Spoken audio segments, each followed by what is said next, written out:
Halo Donghua Lovers, Fabio di sini. Salam kenal. Gimana kabar kalian semua? Semoga kalian baik-baik saja dan diberi rezeki yang melimpah. Kali ini saya mau membahas Donghua berjudul Slay the Gods Part 1. Menceritakan kisah Lin Chie, seorang siswa SMA biasa yang mengalami transformasi mendadak menjadi agen Night Watcher akibat kemunculan kabut misterius yang memicu kebangkitan dewa-dewa. Jika kalian suka alur ceritanya, jangan lupa tekan tombol like-nya.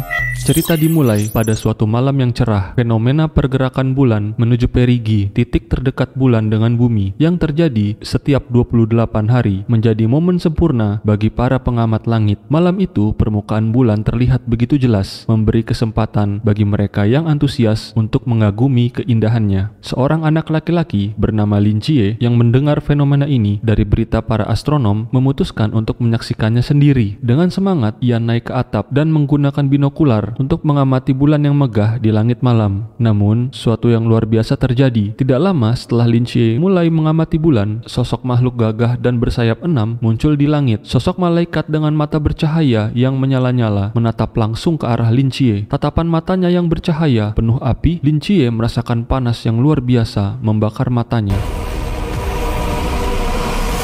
Beberapa tahun kemudian, Lin Chie beranjak remaja, tetapi sejak insiden malam itu, ia selalu menutup matanya dengan kain hitam kemanapun ia pergi. Pandangannya telah berubah sejak malam itu. Ia merasa berbeda dari anak-anak lain. Lin Chie kehilangan kedua orang tuanya sejak kecil, dan sekarang hidup bersama adiknya, bergantung sepenuhnya pada tantenya untuk bertahan hidup. Lin Chie hidup dalam isolasi sosial. Kemanapun ia pergi, orang-orang selalu memperhatikannya. Tatapan penuh rasa ingin tahu dan bisik-bisik mengikuti langkahnya. Perilakunya yang selalu menutup mata menjadikannya bahan perbincangan di kalangan teman-teman. Beberapa orang berspekulasi bahwa ia mungkin telah melakukan hal buruk pada matanya, sementara yang lain menganggapnya tidak stabil secara mental. Akibatnya, Lin Chie sering dijauhi oleh orang-orang di sekitarnya. Suatu hari, sepulang dari pasar, setelah membeli minyak goreng dan bahan-bahan masakan, adiknya, Yang Jin, memanggil dari atas rumah. Ia segera masuk, tetapi setibanya di rumah, tantenya mengeluh. Barang-barang yang Lin Chie beli dinilai terlalu mahal. Meskipun ia sudah menggunakan uang subsidi, Tante Lin Chie juga memperingatkan bahwa uang itu seharusnya disisihkan untuk biaya kuliah kelak. Di tengah teguran itu, tantenya memberitahu bahwa Dr. Lee, dokter yang biasa memeriksa kondisi Lin Chie, sedang menunggunya di kamar untuk pemeriksaan rutin. Setelah Lin Chie melihat sosok malaikat bersayap 6, ia terjatuh dari ketinggian dan mengalami cedera kepala. Para dokter yang memeriksanya mendiagnosis bahwa insiden itu memicu gangguan mental yang serius, menyebabkan Lin Chie mengalami delusi yang parah. Sejak saat itu, kehidupannya berubah. Anomali yang dulu dianggap sebagai bencana, kini dianggap sebagai sesuatu yang normal oleh masyarakat, dan mereka yang berusaha menyuarakan kebenaran justru dianggap sebagai orang asing, bahkan alien. Kebohongan dalam banyak hal menjadi penawar hidup sehari-hari. Saat sesi pemeriksaan dengan Dr. Lee berlangsung, Chie membuka cerita tentang malam di mana ia melihat sosok malaikat. "Anggap saja aku melihat Seraphim, malaikat bersayap 6, ucapnya. "Jadi, kamu benar-benar percaya dengan apa yang kamu lihat?" tanya Dr. Lee. "Tidak, aku tidak percaya. Anggap saja itu cuma ilusi, khayalan yang muncul setelah kepalaku terbentur saat terjatuh dari atap," jawab Lin Chie. Dr. Lee bertanya lagi, "Apakah kamu percaya dengan rumor tentang monster mistis yang konon bersembunyi di balik kabut itu?"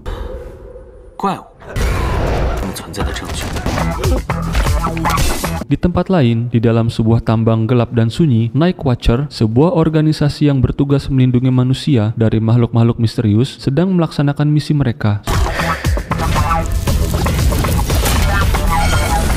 Seorang gadis bernama Hong Ying muncul. Tombak apinya menyala-nyala, berputar dengan cepat saat ia menyerang dan menghabisi iblis-iblis topeng hantu yang mengancam. Setiap gerakan tombaknya menghasilkan cahaya yang memotong kegelapan tambang dan menghancurkan iblis topeng hantu yang mencoba menyerang.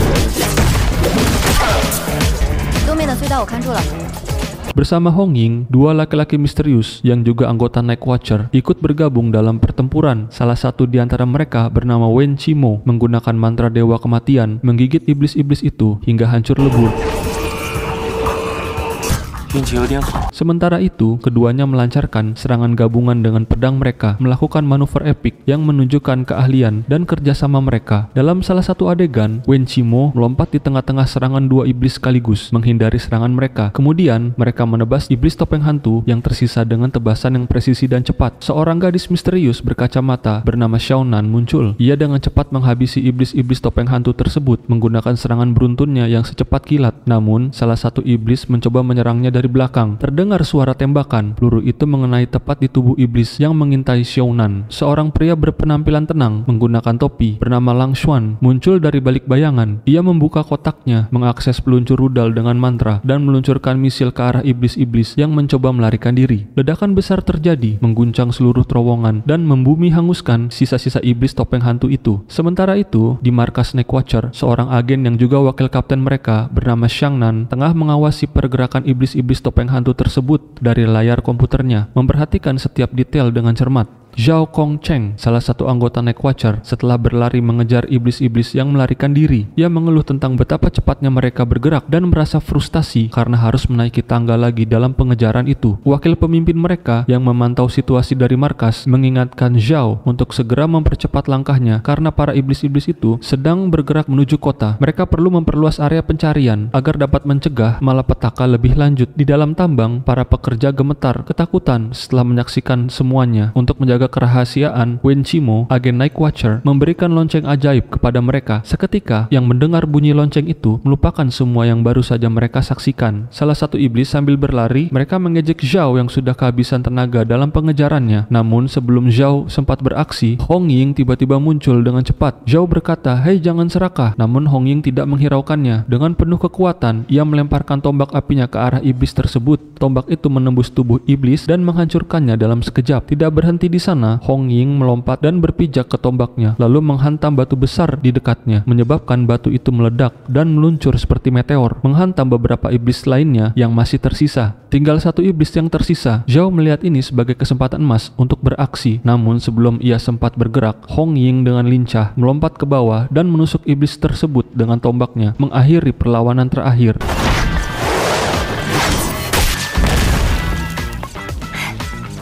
Zhao yang tidak mendapatkan satupun iblis untuk dikalahkan hanya bisa merasa kecewa karena tidak mendapat jatahnya dalam pertempuran itu.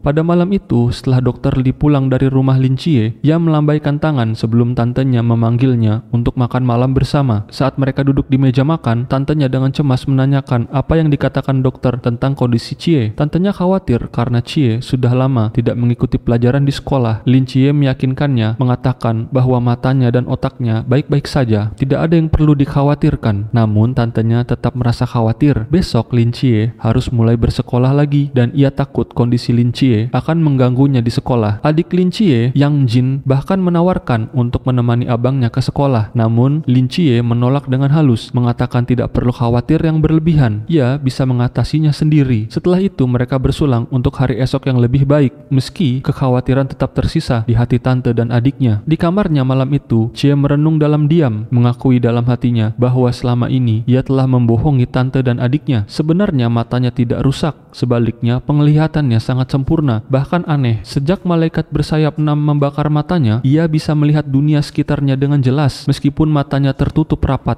Namun, setelah kejadian itu, Chie tidak pernah berani membuka matanya lagi. Rasa takut dan kebingungan terus menghantuinya. Mengapa dia yang harus menerima takdir yang begitu misterius? Selain itu, Chie mulai curiga mengapa Dr. Li menanyakan pertanyaan yang tidak ada dalam rekam medisnya. Pertanyaan-pertanyaan itu terasa janggal, seakan ada sesuatu yang lebih besar sedang berlangsung di balik layar. Dalam tidurnya, selama 5 tahun terakhir, mimpi yang sama selalu muncul. Ia berada di dalam kabut tanpa akhir, dengan sebuah bangunan menjulang tinggi di kejauhan. Di pintu bangunan itu terukir tulisan, tempat perlindungan para dewa.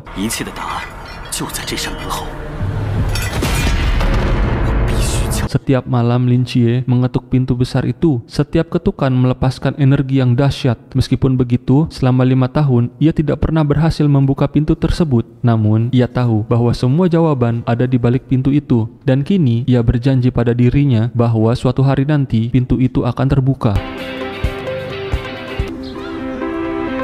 Pagi itu Lin Chie memulai harinya kembali bersekolah setelah absen begitu lama. Seperti yang sudah ia duga, kehadirannya langsung menjadi bahan pembicaraan teman-temannya mengenai cibiran negatif tentangnya. Namun di tengah-tengah cibiran itu, ada beberapa teman yang datang menyambutnya dengan hangat. Zhang Qian, ketua kelas, tersenyum ramah dan menyapanya. Sementara itu, Yi Li Fei mengambil tas Lin Chie dan meletakkannya di tempat duduk. Lin Yuan, teman sebelah mejanya yang bertubuh agak gemuk, juga turut membantu. Mereka memberitahu Chie bahwa tantenya telah meminta bantuan mereka untuk menjaga dan menolongnya selama di sekolah, mengingat keterbatasan yang Lin Chie miliki. Chie merasa terkejut dan tersentuh. Ia tidak menyangka bahwa tantenya akan sampai meminta bantuan teman-temannya. Ia tahu bahwa sebenarnya ia bisa melakukan semua itu sendirian tanpa kesulitan. Di dalam hatinya, ia berjanji suatu hari akan membalas kebaikan mereka. Ia berharap saat ia lulus nanti, kehidupannya akan jauh lebih baik dari sekarang. Ketika pelajaran dimulai, topik yang diajarkan adalah tentang sejarah kabut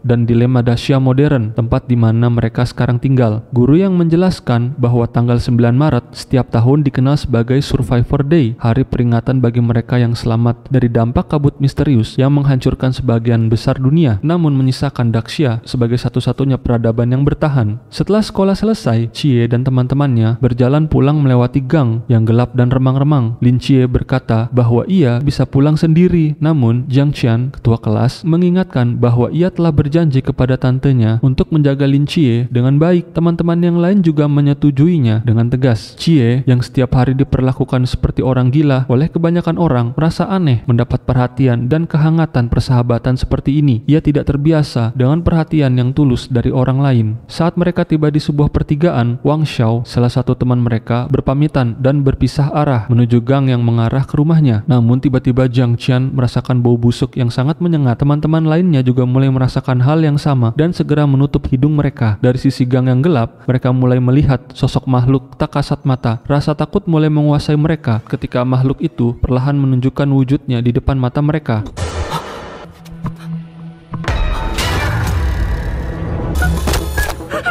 Di tempat lain, Mr. Zhao yang sedang asik dengan gadgetnya tiba-tiba menerima telepon dari wakil kaptennya. Ia diberitahu bahwa keberadaan iblis-iblis telah terdeteksi dan mulai memasuki daerah kota tua, sebuah lingkungan padat penduduk. Kehadiran iblis-iblis topeng hantu ini merupakan ancaman besar bagi warga sipil. Tanpa membuang waktu, Zhao Kongcheng segera melompat ke mobilnya dan melaju menuju lokasi. Sementara itu, Wang Xiao yang baru saja berpisah berlari kembali ke arah teman-temannya dengan ketakutan di wajahnya. Dengan panik, ia berteriak, "Biarkan saja si buta ini," sambil mendorong Lin Chie hingga terjatuh ke tanah. Dalam ketakutan, Zhang Qian berteriak, namun Lin Chie yang berani menyuruhnya pergi. Ia berusaha menahan iblis yang mendekat dengan sekuat tenaga. Lin Chie mendorong iblis tersebut dan berlari menuruni tangga, namun ia terjerembab, bangkit dan melanjutkan larinya. Di depannya, ia mendapati iblis lain yang mencegat, membuatnya terjebak di antara mereka. Zhao yang menyadari situasi kritis segera mengeluarkan alat yang diaktifkan dengan mantra untuk menciptakan penjara merah,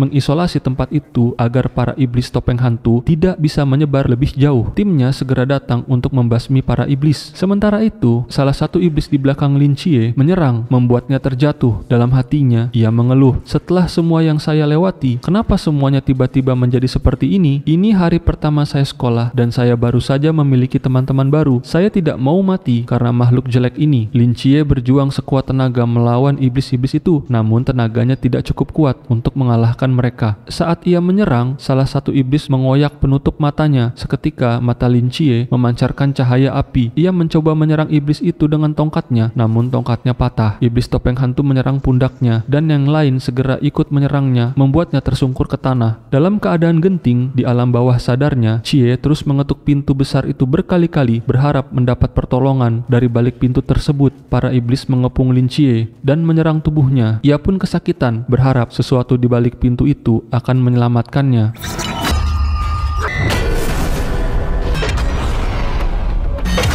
Saat hidupnya berada di ujung tanduk, Lin Chie berhasil membuka pintu itu.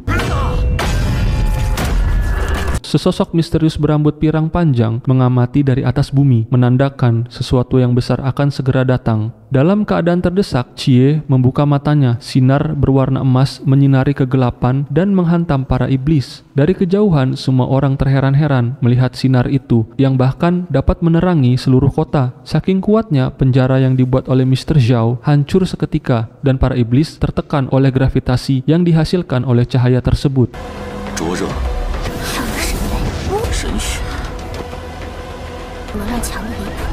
Para agen meyakini bahwa energi yang sangat kuat itu merupakan cahaya keilahian yang bersumber dari Divine Power. Energi itu diidentifikasi sebagai kekuatan Malaikat Agung Michael, pemimpin para malaikat yang telah hidup kembali. Lin Chie merasakan kekuatannya bersumber dari balik bangunan itu. Di dalamnya terdapat koridor dengan ruangan-ruangan yang belum terbuka, masing-masing dengan simbol-simbol unik. Salah satu iblis topeng hantu menyerang, tetapi Lin Chie merasakan seolah-olah waktu melambat di sekelilingnya, memungkinkan untuk bergerak lebih cepat. Ia menghantam kepala iblis topeng hantu tersebut dengan tongkatnya, membuat iblis itu terpental dan menghantam dinding. Dengan kekuatan Michael, Chie merasakan kekuatan berkali-kali lipat. Saat iblis lainnya menyerang Lin Chie, namun ia berhasil menghindarinya, melompat dan menghantam makhluk itu dengan kekuatan Michael.